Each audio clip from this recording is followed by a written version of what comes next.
दोस्तों, रिहान का कॉमर्स अब चैनल में आपका स्वागत है। आज हम फिर से व्यवसायिक अध्ययन कक्षा 11वीं में वीडियो नंबर 3 लेकर आपके सामने आए हुए हैं। अभी हमने पहले पढ़ा, इसकी वीडियो के पहले व्यापार एवं वाणिज्य के इतिहास के बारे में पढ़ा कि कैसे हमारा भारत का व्यापार था, कैसे कैसे विकसित हुआ, कैसे कैसे अपनी स्वर्णिम अवस्था में पहुंचा और फिर उसका अंत कैसे किया गया, शोषण कैसे किया गया। आइए हम उसके आगे पढ़ते हैं। स्वदेशी बैंकिंग प्रणाली। स्वदेशी बैंकिंग मतलब नाम से ही स्पष्ट है, देसी। अगर हम प्राचीन समय में जाते हैं तो पाते हैं कि प्राचीन समय में वस्तु विनिमय प्रणाली प्रचलित में थी। वस्तु विनिमय प्रणाली मतलब एक वस्तु देकर के दूसरी वस्तु खरीदना, यानी कि उस समय रुपए या मुद्रा प्रचलन में नहीं थी। कुछ वस्तुओं के लिए या कुछ सामानों के लिए यह सही थी, लेकिन सभी के लिए सही नहीं थी।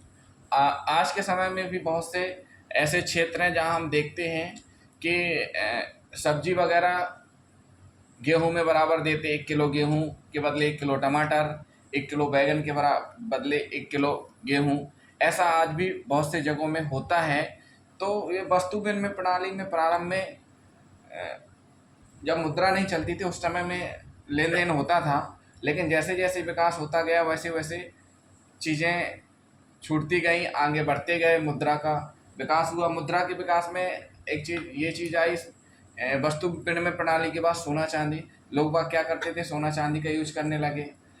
तो इसी कड़ी में हमने देखा कि प्राचीन समय में ही भारत में साहूकार और महाजन का उदय हुआ। साहूकार लोग ज़रूरतमंद लोगों को उधार देते थे, कुछ चीज़ें रख के, जैसे ज़मीन रख लेना या सोना चांदी रख लेना इत्यादि आदि को गिरवी रख करके, निक्षेप के रूप में रख करके देते थे। तो पुराने समय में जो लेन देन होता था महाजनों द्वारा, वो मुगल काल में सबसे अधिक हुआ। जो मुगल काल का अगर हम समय देखते हैं तो मुगल काल में सबसे ज़्यादा अधिक लेन देन हुआ है, महाजनों द्वारा किया जाता था। महाजनी प्रथा या साहूकारी प्रथा सबसे ज़्यादा हावी थी उस टाइम में।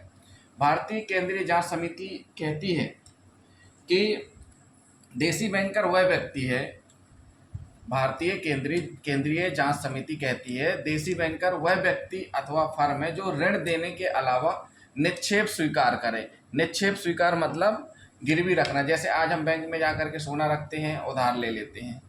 निक्षेप स्वीकार करे तथा हुंडियों का लेन देन का कार्य करे। हुंडियों का मतलब एक विनिमय बिल होता है, एक ऐसा पत्र होता है जिसमें देने वाला लिख देता है कि इस व्यक्ति को इतनी राशि भुगतान की जाए, जैसे चेक कह सकते हैं। इसी प्रकार हुंडियाँ होती हैं।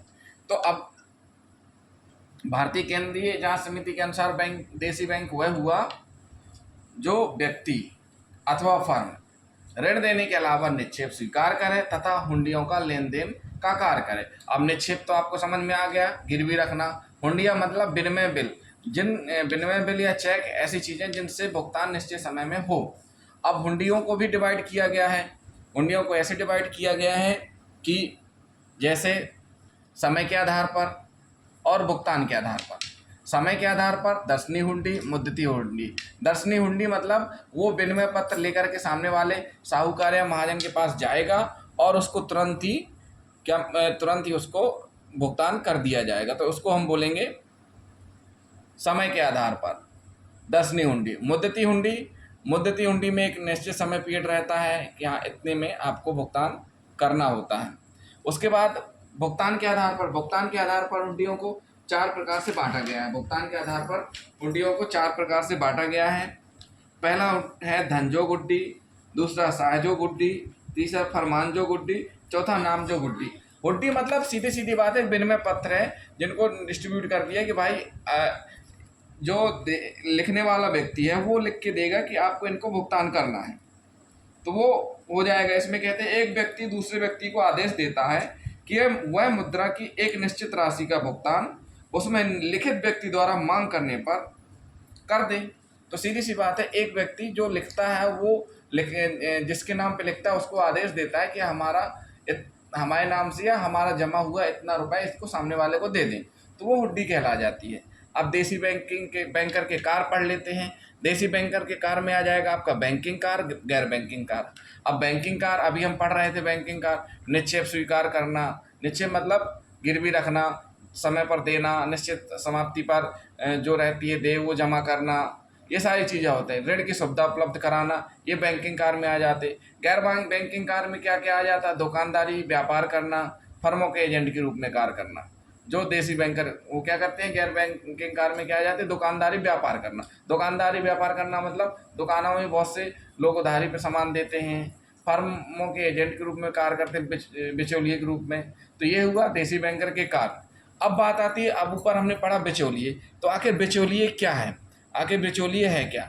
बिचौलिए मध्यस्थ का उदय कैसे हुआ? बिचौलिए के बारे में हम थोड़ा जान लेते हैं। देखिए, बहुत सी चीज़ें ऐसी होती हैं जिसमें एक बीच वाला माध्यम बनता है, वो आपका और दूसरी पार्टी का मीडिएटर कहलाता है। तो वो प्राचीन समय में हम देखते थे कि एक जगह से दूसरी जगह पे माल पहुंचाने के लिए उतने ज़्यादा विकसित संसाधन या परिवहन मार्ग या रोड नहीं थे, जिस कारण से सामान सुरक्षित नहीं पहुंचाया जा पाता था। क्यों? क्योंकि चोरी, डकैती, लूट होने के चांसेस ज़्यादा रहते थे। तो बेचने वाला या भेजने वाला एक बीच वाले आदमी को पकड़ता था, उससे कहता था कि आप हमारे बिचौलिए का काम करो, आप सामने वाले को दे करके आ जाओ, आपको इतने हिस्से, इतना % हिस्सा आपको दिया जाएगा। तो ये कहलाता है बिचौलिया। अर्थात विभिन्न प्रकार के जोखिमों से निपटने के लिए विक्रेता एवं क्रेताओं के बीच मध्यस्थ का काम करने वाला ही बिचौलिया कहलाता है। अब इसमें जोखिम क्या क्या हो सकते हैं? माल की चोरी हो सकती है, डकैती हो सकती है, भुगतान का प्राप्त नहीं होता है, भुगतान समय पर प्राप्त नहीं होता, माल नहीं पहुंच पाता है। तो ये सारी चीज़ें खतरे रहते हैं। इन सब से बचाव के लिए बिचौलिए का उदय हुआ। तो दोस्तों, ये हमारा रहा स्वदेशी बैंकिंग प्रणाली और देसी बैंकर के कार, गैर बैंकिंग कार और साथ में बिचौलिए को उदय के बारे में। तो दोस्तों, हमारा वीडियो आपको कैसा लगा? हमारा वीडियो पसंद आया हो तो हमारे चैनल को सब्सक्राइब करें, वीडियो को लाइक करें और वीडियो को शेयर करें। Thank you.